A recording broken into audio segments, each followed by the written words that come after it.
फिर आप सभी का मेरे YouTube चैनल पर स्वागत है। और आज इस वीडियो में हम फिर से एक इंग्लिश के टेस्ट को सोल्व करके देखेंगे कि किस तरीके का पेपर एयरफोर्स के फ़ेज़ 2 या फ़ेज़ 1 के जो अंग्रेजी का पेपर होता है उसमें किस तरीके के क्वेश्चन पूछे जाते हैं। बेसिकली जो एयरफोर्स का जो फ़ेज़ 2 होता है उसमें भी एक इंग्लिश का पेपर होता है नॉर्मल सा। तो वो और जो फ़ेज़ 1 जो होता है, जो फ़ेज़ 1 की तैयारी कर रहे हैं उनके लिए भी फ़ायदेमंद है। जो फ़ेज़ 1 या फिर एयरफोर्स रेली भर्ती की तैयारी कर रहे हैं उन सब के लिए भी ये फ़ायदेमंद है कि इंग्लिश में किस तरीके के क्वेश्चन पूछे जाते हैं और उनको किस तरीके से अटैम्प्ट कर सकते हैं। उन सभी के बारे में ये वीडियो है, तो इस वीडियो को पूरा देखिए। और जिन्होंने अभी तक सब्सक्राइब नहीं किया है तो सब्सक्राइब जरूर करें। मैं आपको एयरफोर्स फ़ेज़ 2 फ़ेज़ 1 दोनों की अच्छे से तैयारी करवाऊंगा और कंप्लीट तैयारी। ठीक है, तो चलिए शुरू करते हैं। सबसे पहले पहला क्वेश्चन देखते हैं अपन। तो पहले क्वेश्चन में क्या है कि choose the option that best transform the sentence into direct और इनडायरेक्ट। मतलब ये नरेशन का क्वेश्चन हमारे पास। ठीक, तो क्वेश्चन क्या दिया हुआ है, जो नरेशन वाला सेंटेंस है क्या है, the teacher said to the boy comma inverted comma shut the door. तो इसका मतलब देखो, ये जो इन्वर्टेड कोमास के बीच में जो भी सेंटेंस है इसमें देखो ये यहाँ डायरेक्ट वर्ब से शुरू हो रहा है। ठीक है, तो वर्ब से शुरू हो रहा है, इसका मतलब ये इंपेरेटिव सेंटेंस। और इंपेरेटिव सेंटेंस में क्या होता है कि जो वर्ब से शुरू हो रहा है, तो इसमें देखो कि पहली चीज टीचर है, वो स्टूडेंट्स को क्या देगा, ऑर्डर देगा या फिर उनको डायरेक्ट बोलेगा। टीचर बच्चे से रिक्वेस्ट तो करेगा नहीं। तो एक चीज तो ये, तो सेड टू किस में कन्वर्ट हो जाएगा, आस्क्ड में या फिर ऑर्डर्ड में। तो सबसे पहले देखेंगे इसमें सब में आस्क्ड है। तो सबसे पहले तो ये देखो, फोर्थ तो पहले गलत हो गया।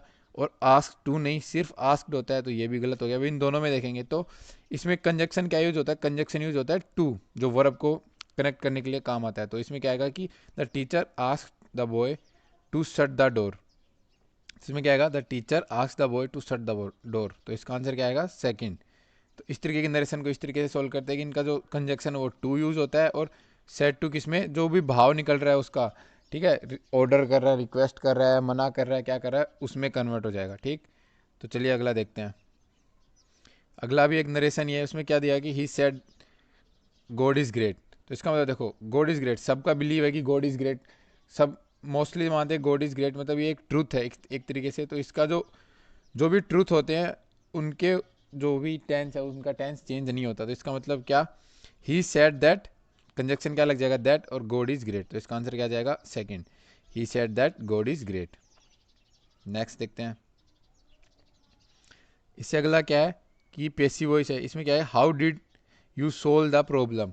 अब सबसे पहली चीज, पास्ट वाला टेंस है और पास्ट में कौन सा है, पास्ट सिंपल है। तो सिंपल किस में कन्वर्ट होता है, पास्ट सिंपल कन्वर्ट होता है पास्ट कंटिन्यूस में। तो मतलब V2 वाला जो कन्वर्ट होता है वो किस में होता है, वाज और वर में। तो सबसे पहले तो अपन ये देखें इसमें वाज और वर किस किस में यूज़ की गई है। तो सबसे पहले देखो, इसमें वाज वर यूज़ नहीं किया है, तो पहला गलत। दूसरे में वाज बीइंग यूज है, ये भी गलत। वाज द प्रॉब्लम सोल्व, तो इसमें देखो यहाँ पे हाउ का यूज़ किया, तो इसमें हाउ नहीं है, तो ये गलत। इसका डायरेक्ट अपन इस तरीके से सोल्व कर सकते हैं। इसका क्या आएगा, आंसर नंबर 4।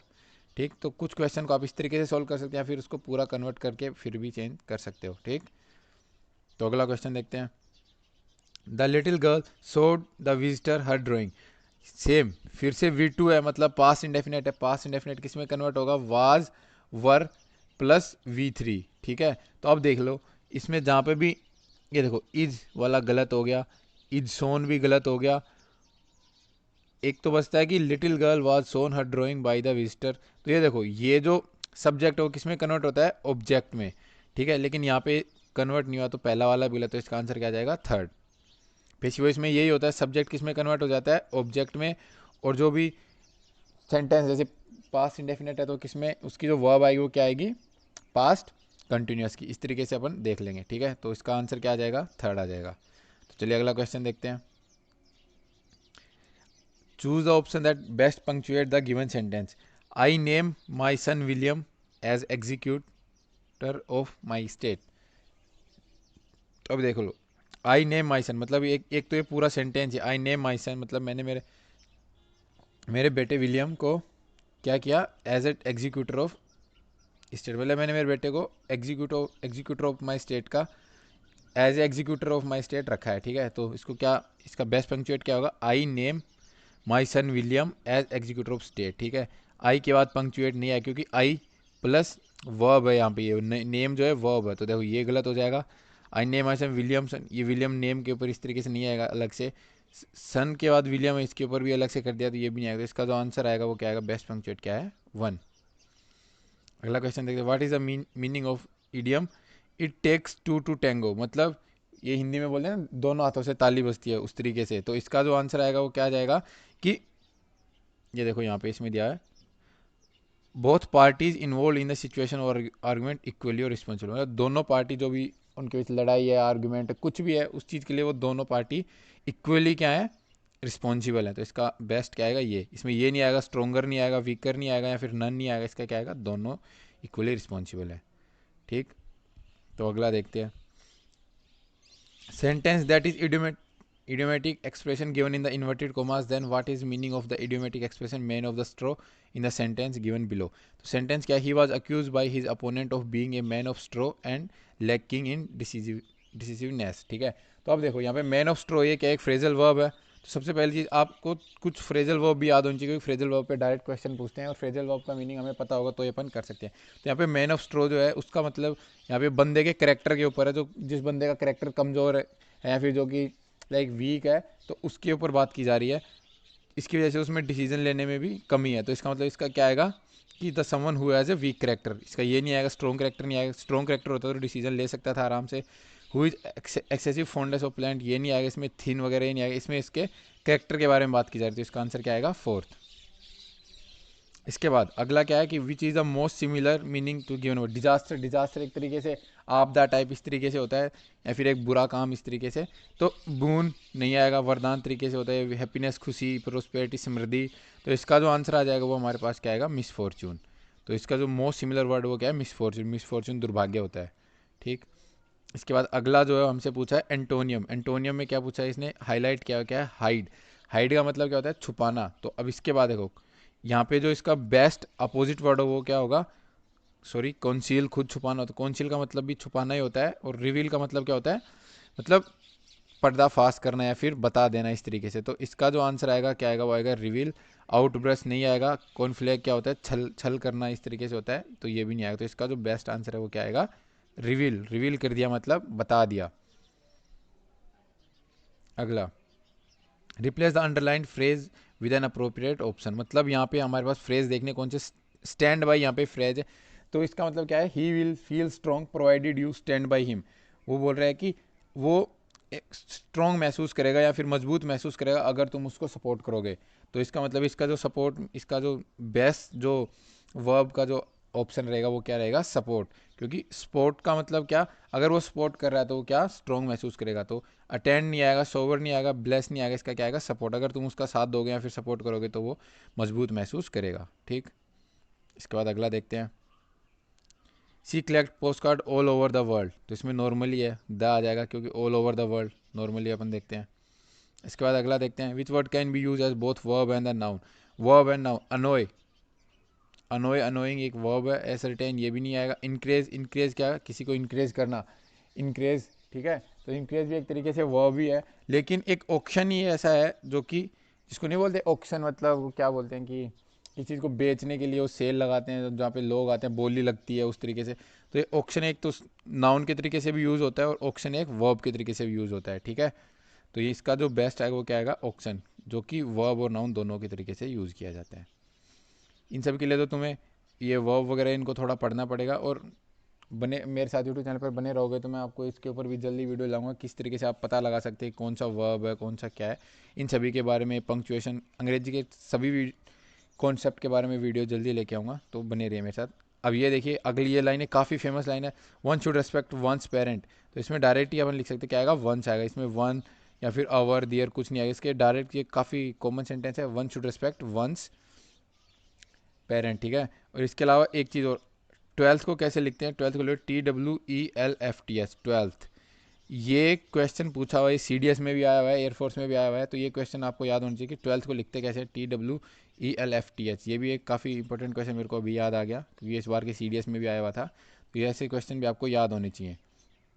इसके बाद अगला question, choose the correct form of adjective. Adjective बताना है, तो देखो, she is very space, you never know what she is going to do next. अब देखो यहाँ पे इसने क्या बोला, सी इज़ वेरी स्पेस, मतलब यहाँ पे हमें वर्ब भरना है क्या।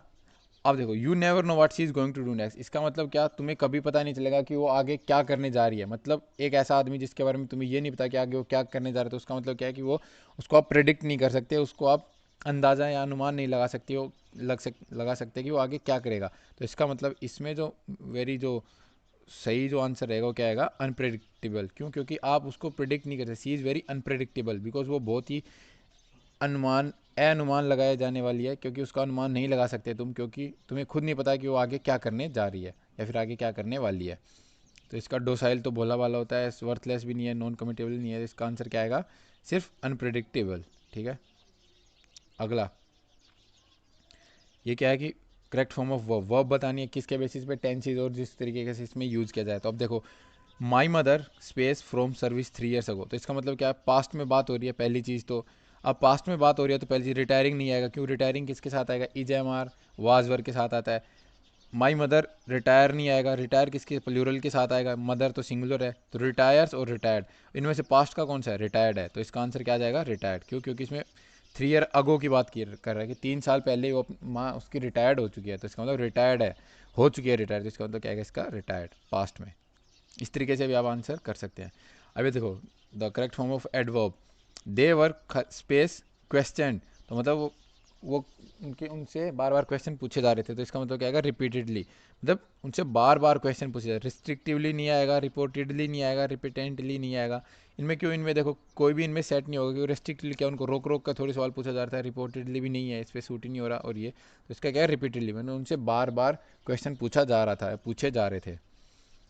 सेम ये फिर से आ गया फ्रेजल वर्ब। फ्रेजल वर्ब में किस तरीके से अपने को मीनिंग पता होगी तो ये अपन कर सकते हैं। वेंट, वेंट मतलब जाना, गो, गो का सेकंड फॉर्म है वेंट। तो अभी देखो इसमें went of, went of, went, went along, ये सब क्या है, चलना, चलने के ऊपर है। लेकिन वेंट अप एक अकेला है, जिसका मतलब क्या होता है कि ऊपर चले जाना या फिर ऊपर उड़ना। ठीक है, तो इसका आंसर क्या आ जाएगा, द बैलून वेंट अप, मतलब बैलून जो है हवा में ऊपर चले गए। तो इसका आंसर क्या आ जाएगा, वेंट अप।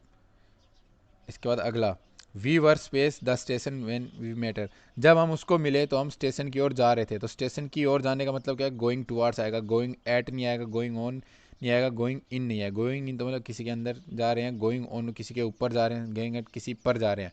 लेकिन हम क्या थे, स्टेशन की ओर जा रहे थे। तो इसका आंसर क्या आ जाएगा, गोइंग टुवार्ड। ठीक, इसके बाद अगला क्वेश्चन देखते हैं, विच इज़ ग्रामेटिकली करेक्ट। तो सबसे पहली चीज़ देखेंगे, मदर। मदर क्या है, सिंगुलर वर्ब है। ठीक है, सॉरी सिंगुलर नाउन है।